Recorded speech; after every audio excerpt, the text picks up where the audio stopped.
So the first 100 days are the first 3 months of your return to work.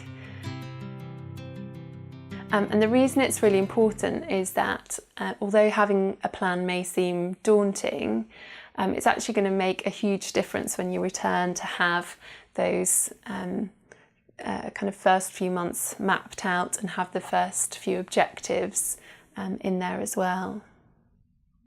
So the kind of things that you might want to cover are what you want to achieve in those first few months, setting realistic goals as well.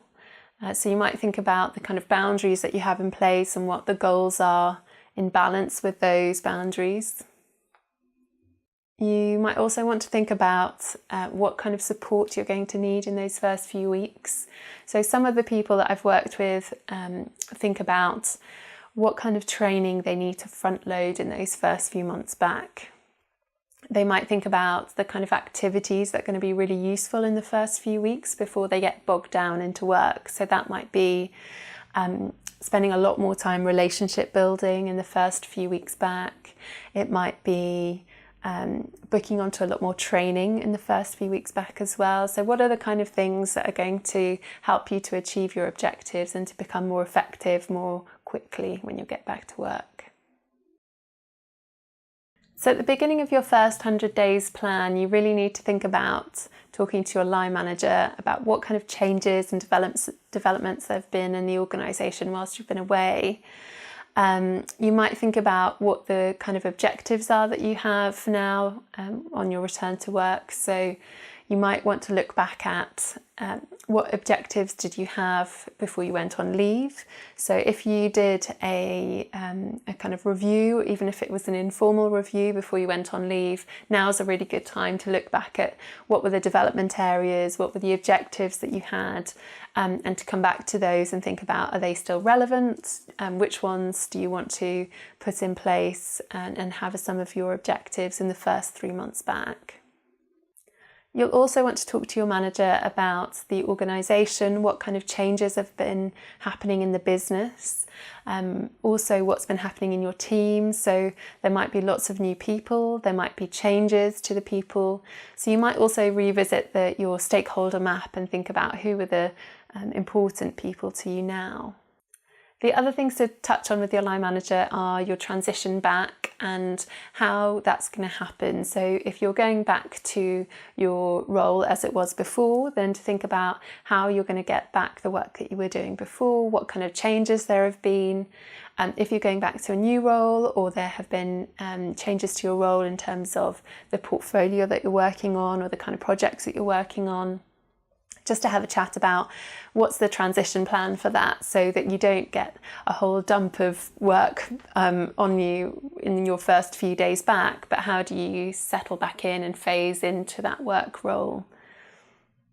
There might also be new opportunities for you, so you might want to talk about what kind of things are happening that you can get involved with, how do they match up with your work goals, the business goals and your career goals as well. You'll also need to think about finalising your working hours and discussing flexibility as well, if that's relevant. So lots of people start to really think about that in a lot more detail before they go back to work, so that by the time they come back to work, that's already in place. And then in terms of your first 100-day plan, you might think about how does that fit in with the goals that you have? What are the check-in points for that first 100-day plan?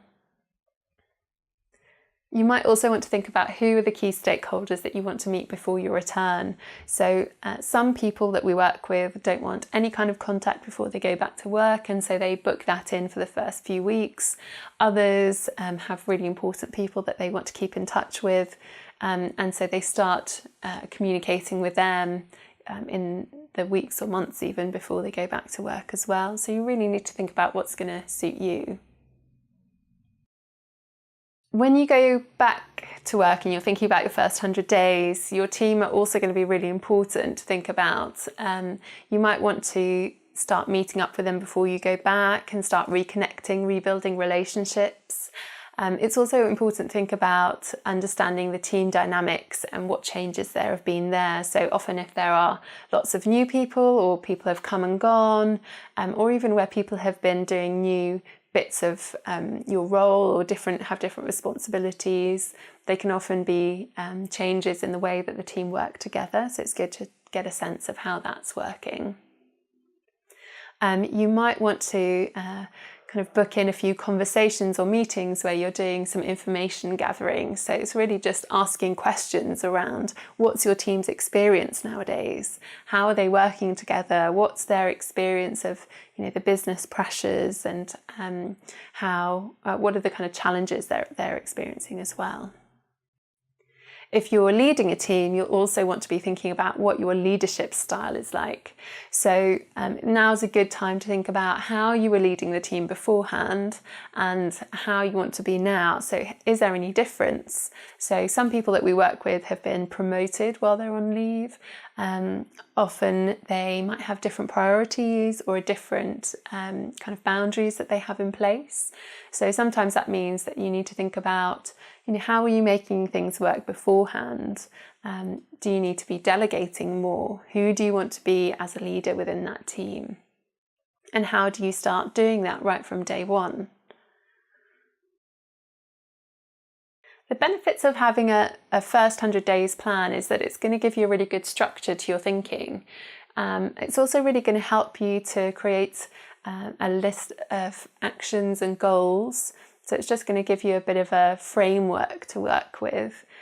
You can also put in check-in points with key people along the way, so you can see how things are going along those first few months, and preempt any issues when they first crop up before they become bigger problems down the line. Don't forget that this is just a starting point as well, so you can review and amend the plan as you go along, and get feedback from people along the way. So if you need to adjust things, you can do that. Don't worry if you can't remember this as well. There is a tool that we will give you to create your 100-day plan.